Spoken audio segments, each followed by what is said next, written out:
pamumuno ni Senator Grace Poe Manzares ng 16th Congress, ikatlo at huling pagdinig ng Senado, naipasa na ang kontrobersyal na panukalang batas na Freedom of Information.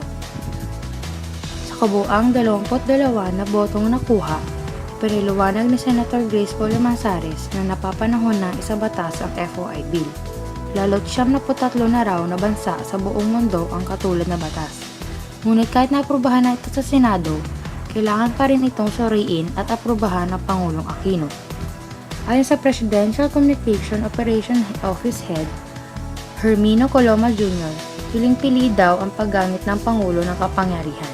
Ang sagot naman ng taong bayan ukol dito, narito ang Chief Editor ng Heraldo Filipino na si Ira Esplanada.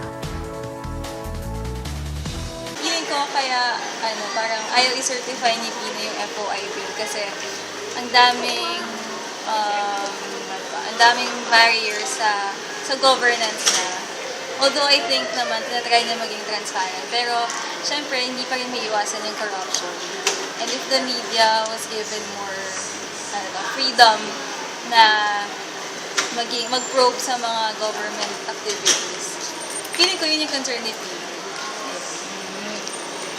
Ayon naman sa isang journalist ng Rappler na si Purple Romero, when it comes to passing the FOI bill, that means that really a breakthrough could only happen, okay, in terms of having an FOI law if the lower house passes it, and that's highly improbable if the President, Aquino, does not give any marching order.